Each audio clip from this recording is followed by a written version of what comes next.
Hello दोस्तों, education with नवीन में आप सभी का स्वागत है। और साथियों, आप सभी को पता है आरआरबी एनटीपीसी के द्वारा एक नोटिफिकेशन साथियों यहाँ पे आपको देखने को मिला होगा। इस नोटिफिकेशन के बारे में साथियों हम यहाँ पे बात करने वाले हैं कि इस नोटिफिकेशन के अंदर आरआरबी एनटीपीसी में कितनी वैकेंसी आपको देखने को मिल सकती है। ठीक है, तो आप सभी को पता है देखो कि आरआरबी एनटीपीसी का एक नोटिफिकेशन आपको देखने को सभी को मिला होगा प्यारे साथियों। उस नोटिफिकेशन में टोटल नंबर ऑफ वैकेंसीज की अगर मैं बात करता हूं तो 10,884 वैकेंसीज आपको वहां देखने को मिली होंगी भाई। ठीक है, इसके बाद साथियों देखो मैं बताना चाहूंगा ये नोटिफिकेशन है जो ये सर्कुलेट हुआ है देखो यहाँ पे 24/7/2024 को। ठीक है भाई, ये नोटिफिकेशन जो है साथियों यहाँ पे भारत सरकार रेल मंत्रालय यानी कि रेल बोर्ड के द्वारा जारी किया है। मेरे भाई सबसे पहले तो बताना चाहूंगा देखो ये नोटिफिकेशन बिल्कुल एकदम सही है और ये आपको डिपार्टमेंटल नोटिफिकेशन है भाई। ठीक है, ठीक है भाई, डिपार्टमेंटल नोटिस है साथियों यहाँ पे। और इस नोटिफिकेशन में आपको ये बताया गया है कि भाई यहाँ पे दो तरह की एनटीपीसी में वैकेंसी आपको देखने को मिलने वाली है। एक तो अंडर ग्रेजुएट साथियों यहाँ पे और एक ग्रेजुएट लेवल पे आपको वैकेंसी देखने को मिलेंगी। ठीक है, सबसे पहले हम बात करते हैं देखो यहाँ पे पहली टाइप की वैकेंसी की बात करते हैं, non technical popular category under graduate level पे। ठीक है, यानी कि जो विद्यार्थी 12th पास हुए हैं उनके लिए साथियों ये वैकेंसी है भाई। ठीक है, इस वैकेंसी में बात करें देखो चार टाइप की साथियों यहाँ आपको पोस्ट देखने को मिलती है। एक तो अकाउंट्स क्लर्क कम टाइपिस्ट की पोस्ट है साथियों यहाँ पे। एक यहाँ पे साथियों देखो कम टिकट क्लर्क की पोस्ट है यहाँ पे। अगर हम बात करें जूनियर क्लर्क की बात करें या ट्रेन क्लर्क की बात करें, ये टाइप की आपकी यहाँ पे पोस्टें आपको देखने को मिलने वाली है। और टोटल नंबर ऑफ वैकेंसीज की बात करूँ प्यारे साथियों, यहाँ पे देखो कितने 3,404। ठीक है, 3,404, ये बहुत ही संख्या में साथियों बहुत ही कम वैकेंसी है पिछली बार की तुलना में।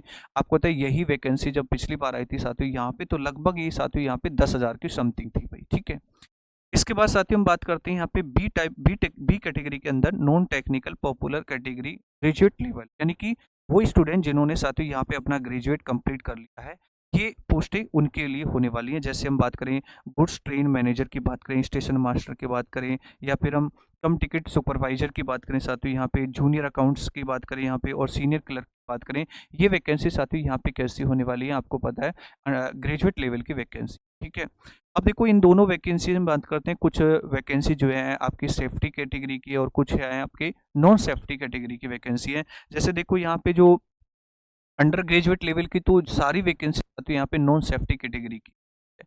लेकिन अगर हम बात करें जो ग्रेजुएट लेवल का जो पोस्ट है साथियों यहाँ पे, ये कुछ तो साथियों यहाँ पे सेफ्टी कैटेगरी के अंदर है और कुछ क्या है यहाँ पे नॉन सेफ्टी कैटेगरी के अंदर है। जैसे बात करें यहाँ पे देखो गुड्स ट्रेन मैनेजर की बात करें तो ये सेफ्टी कैटेगरी। इसके बाद स्टेशन मास्टर की बात करें साथियों, ये भी सेफ्टी कैटेगरी की वैकेंसी है। बाकी साथियों यहाँ पे नॉन सेफ्टी कैटेगरी की वैकेंसी है। अब इस तरीके से साथियों इन वैकेंसियों की बात करें तो टोटल देखो ये वाली वैकेंसी कितनी है, 7,479 वैकेंसी है। मेरे भाई अगर ये बात करूँ यही वैकेंसी जो पिछली बार आपको देखने को मिली थी तो लगभग साथियों ये वैकेंसी आपकी 22 से 25,000 के बीच में थी भैया। तो पिछली बार के मुकाबले तो साथियों देखो ये बहुत कम वैकेंसी है। अभी देखो साथियों यहाँ पे कॉन्फिडेंशियल ये नोटिस है, ये आपका फाइनल नोटिफिकेशन नहीं है किसी वैकेंसीज का। जब फाइनली हमें तब पता लगेगा कि भाई कितनी वैकेंसी हमारी एनटीपीसी में आने वाली है, जब हमारा फाइनल नोटिफिकेशन आपको देखने को मिलेगा। अभी तो फिलहाल साथियों आपको पता है देखो यहाँ पे टोटल नंबर ऑफ वैकेंसीज की मैं बात करता हूँ तो 10,884 वैकेंसी। ठीक है, ये वैकेंसी साथियों यहाँ पे बढ़ भी सकती है, जब आपका फाइनल नोटिफिकेशन आएगा साथियों वहाँ ये सब कुछ देखने को आपको मिल सकता है।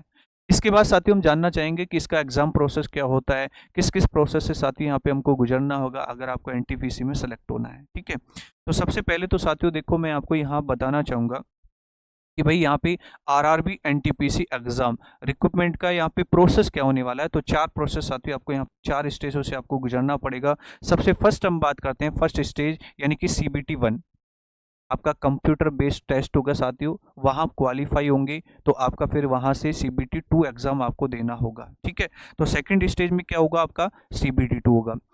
लास्ट थर्ड स्टेज की बात करें साथियों यहाँ पे आपका डॉक्यूमेंट वेरिफिकेशन हो गया यानी कि DV होता है। और फाइनली साथियों आपका क्या होता है मेडिकल एग्जामिनेशन यानी कि ME आपको देखने को मिलता है।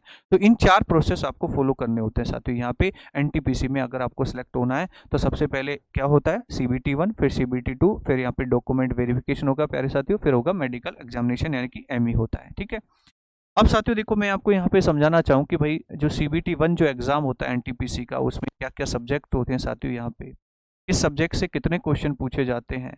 टोटल नंबर ऑफ क्वेश्चन साथियों कितना होता है, ठीक है, और एग्जाम के लिए साथियों यहाँ पे टाइम ऑफ ड्यूरेशन कितना आपको देखने को मिलता है, इन सभी चीज़ों के बारे में हम बात करेंगे। तो आपको पता है जो CBT 1 होता है साथियों यहाँ पे NTPC के केवल 3 ही सब्जेक्ट साथियों आपको यहाँ पे देखने को मिलते हैं। सबसे पहले हम बात करें जनरल अवेयरनेस। साथियों इसके अंदर हम बात करें, आपका कंप्लीट जीके आपको देखने को मिलता है, आपका साइंस भी आपको देखने को मिलता है साथियों इसी के अंदर, या फिर हम करंट अफेयर्स वगैरह की बात करते हैं तो इस तरह सब कुछ किसके अंदर देखने को मिलता है प्यारे साथियों, आपको जनरल अवेयरनेस के अंदर देखने को मिलता है। टोटल नंबर ऑफ क्वेश्चंस की बात करें तो आप सभी को पता है, देखो यहाँ टोटल नंबर ऑफ क्वेश्चन साथियों कितना है, यहाँ पे 40 है, ठीक है। इसके बाद साथियों यहाँ पे बात करते हैं, देखो यहाँ पे दूसरे सब्जेक्ट की बात करें तो मैथमेटिक्स यानी गणित का जो सब्जेक्ट होता है साथियों यहाँ, ठीक है। गणित की हम बात करते हैं, मैथ की बात करते हैं साथियों, यहाँ पे मैथ से जो क्वेश्चंस होते हैं टोटल साथियों कितने होते हैं, 30 क्वेश्चन आपके देखने को मिलते हैं, ठीक है, CBT 1 के एग्जाम के अंदर, ठीक है। इसके बाद साथियों देखो लास्ट में हम बात करते हैं, देखो ये सब्जेक्ट आपका जनरल इंटेलिजेंस एंड रीजनिंग, यानी कि रीजनिंग का जो सब्जेक्ट होता है प्यारे साथियों यहाँ पे, इससे भी आपको 30 क्वेश्चन देखने को मिलते हैं। इस प्रकार से प्यारे साथियों देखो यहाँ पे टोटल कितने नंबर का आपका पेपर होता है, यहाँ पे सॉरी टोटल कितने क्वेश्चन आते हैं पेपर के अंदर, तो टोटल 100 क्वेश्चन होते हैं, 100 क्वेश्चन होते हैं भाई, ठीक है।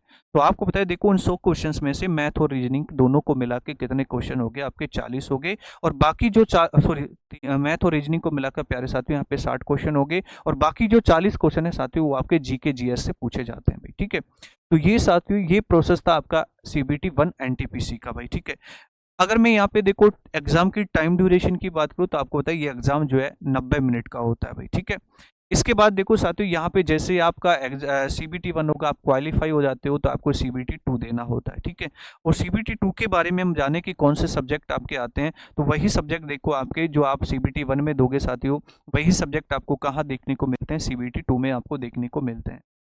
सबसे पहले बात करें देखो वही आपका जनरल अवेयरनेस हो गया, मैथमेटिक्स हो गया साथियों, और रीजनिंग हो गया, वही 3 सब्जेक्ट आपके कहाँ देखने को मिलते हैं, आपको CBT 2 के अंदर देखने को मिलते हैं, ठीक है। यहाँ नंबर ऑफ क्वेश्चंस की बात करते हैं तो प्यारे साथियों यहाँ पे जो जनरल अवेयरनेस होता है साथियों, जीके जीएस का जो पार्ट होता है प्यारे साथियों, उससे टोटल नंबर ऑफ क्वेश्चन जो होते हैं वो 50 क्वेश्चन होते हैं, ठीक है।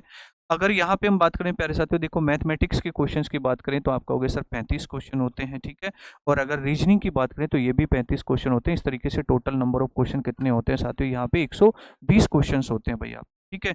और टोटल एग्जाम का जो टाइम ऑफ ड्यूरेशन होता है प्यारे साथियों, यहाँ पे वो कितना देखने को मिलता है आपको, यहाँ पे टोटल टाइम ड्यूरेशन होता है एग्जाम का वो साथियों कितना होता है, 90 मिनट होता है, ठीक है। तो ये सारी चीज़ें साथियों मैंने आपको यहाँ पे समझाई। तो आप सभी को पता है कि कल आपके NTPC का एक नोटिफिकेशन आया है, सभी ने इस नोटिफिकेशन को साथियों देखा होगा। अगर आपको वीडियो अच्छी लगी हो तो वीडियो को लाइक करें, शेयर करें, और साथियों अगर आपने चैनल को सब्सक्राइब नहीं किया तो प्लीज़ चैनल को सब्सक्राइब भी करें।